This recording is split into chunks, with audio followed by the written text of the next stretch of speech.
কার পরিবর্তন কখন হবে, কার কথাই বদলাবে, কখন বদলাবে কেউ জানে না। জানে কে? ফুজাইল ইবনে ইয়াজ বড় ডাকাত সর্দার ছিলেন।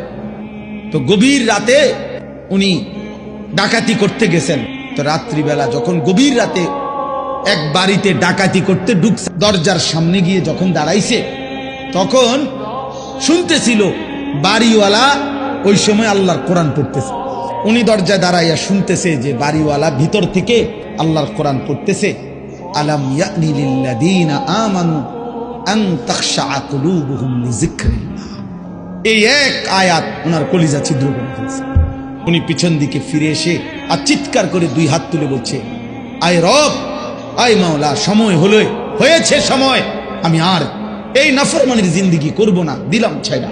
তখন তিনি ওই সময় রাত্রে তো আল্লাহর কাছে এক ফোঁটা চোখের পানি ফেলতে ওনার মন চাইছে, তওবা করবে, মাফ চাইবে, আজকে গুনাহ ছেড়ে দিবে। তখন উনি তওবা করে সরাসরি হিজরত করে আল্লাহর ঘর মক্কায় চলে আসছে, আর বাকি হায়াত কাবার পাশেই উনি জীবন কাটাইছে। এরপরে উনি হইছেন সাইয়্যিদুল আউলিয়া, আউলিয়াদের সর্দার। তাইলে বললাম আর কি, যে কোনো কথা, কোনো এক আচরণ, কোনো এক শব্দ অনেক সময় চেঞ্জ করে ফেলে, জীবন তুলপার করে ফেলে, জীবন পরিবর্তন করে ফেলে।